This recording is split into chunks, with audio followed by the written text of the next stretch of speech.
4 विधायकों के खिलाफ नाराजगी बताई जा रही थी, लेकिन जब प्रधानमंत्री नरेंद्र मोदी खुद बनारस में हो तो उसका असर सीटों पर इस तरीके से दिखता है जो रुझानों में दिख रहा है। लगभग 2 घंटे के रुझान है, बाकी दिन आगे कैसे बढ़ता है वो अपडेट हम आपको देते रहेंगे। ठीक पवन, और ये यूपी का सारा हाल आपको हमारे रिपोर्टर्स बता रहे थे कि ये 267 जो दिख रहे हैं आपको, ये किस रीजन में किस वजह से इतने आते हुए दिखाई दिए हैं। देखिए 267 और 105 बहुत बड़ी बढ़त है इस वक्त भाजपा के पास। 383 ट्रेंड्स आ चुके हैं और अभी भी 19 और सीटों के रुझान आने बाकी हैं। लेकिन जो पैटर्न हमने देखा है, बीजेपी ऐसा लग रहा है कि 270 के ऊपर डेफिनेटली जा रही है उत्तर प्रदेश के अंदर, क्योंकि ये नंबर बढ़ ही रहे हैं, घट नहीं रहे हैं। अखिलेश यादव की पार्टी वो इस गैप को एक बार भी पिछले 1 घंटे के अंदर कम नहीं कर पाए। ये बिल्कुल साफ साफ दिखाई दे रहा है। 1.25 घंटे की मतदान जो है, वोटिंग जो है, काउंटिंग माफ कीजिएगा, वो हो चुकी है। तो उत्तर प्रदेश में योगी आदित्यनाथ एक बार फिर सरकार बनाएंगे, हम इस वक्त इसको सेफली कह सकते हैं। मधुकर उपाध्याय जी हमारे साथ जुड़े, वरिष्ठ पत्रकार हैं। मधुकर जी, अब तो कोई गुंजाइश नहीं लगती है आपको कमबैक की अखिलेश यादव की? अखिलेश यादव के लिए वापसी बहुत मुश्किल है इस वक्त और इस स्थिति में आने के बाद से।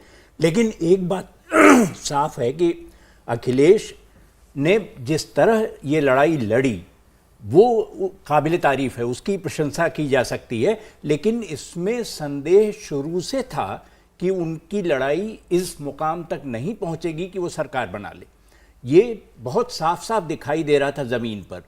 ये जो लोग नहीं देखना चाह रहे थे, जो लोग चश्मा लगा के चीज़ें देखने के आदी हो गए हैं, उनको ये लगता था कि अखिलेश यादव 200 और 300 पार करेंगे।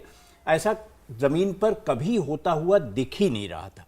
तो इसलिए बहुत हैरानी की बात नहीं है, ये जो रुझान हैं ये बहुत साफ हैं और लगभग वही चीज़ रिफ्लेक्ट करते हैं जो ज़मीन पर घूमकर आप महसूस कर सकते हैं। और मधुकर जी, एक अच्छा ट्रेंड है ये, अगर ये ट्रेंड पूरे देश में चलना चाहिए।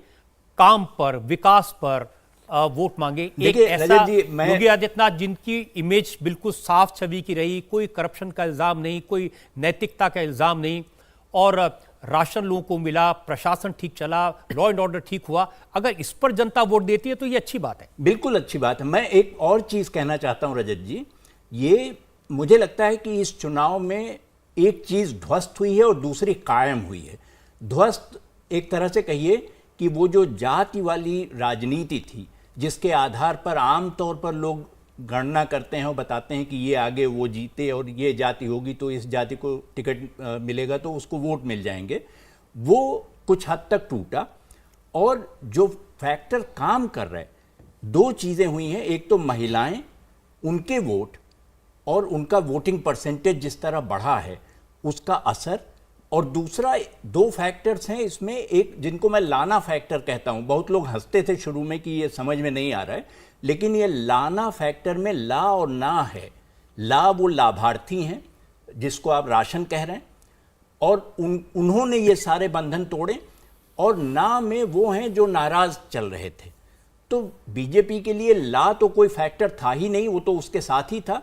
ना का मामला था नाराज लोगों में, और वो नाराजगी भी बीजेपी ने काफी हद तक दूर की। और तो वो जो बाकी बचे नाराज, वो इफेक्टिव नहीं हो पाए। एक ओवरऑल ट्रेंड चर्चा कर ले मधुकर जी। अभी तक जो रुझान आए हैं, जितने वोटों की गिनती हुई है, उनके मुताबिक उत्तर प्रदेश में भारतीय जनता पार्टी को 43%, 43% वोट मिले हैं।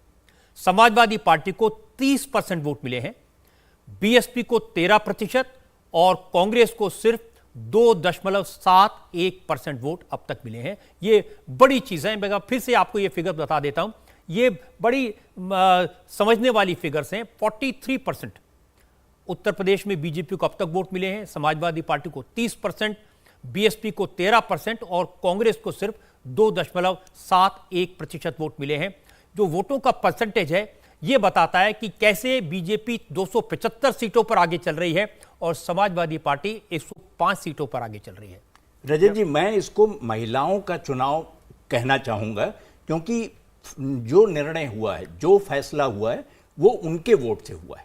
बिल्कुल ठीक है। ज्यादा असर उनका है और इससे आप इनकार नहीं कर सकते। ये फैक्टर कांग्रेस ने शायद समझा होगा, लेकिन वो उसमें कामयाब हो नहीं सकती थी, क्योंकि शुरू में ही उसका वोट परसेंटेज इतना नीचे था। आपने जिक्र किया 39 से 43, तो 4% बीजेपी का वोट शेयर बढ़ा, और 22 से 30 8% अखिलेश का वोट शेयर बढ़ा है।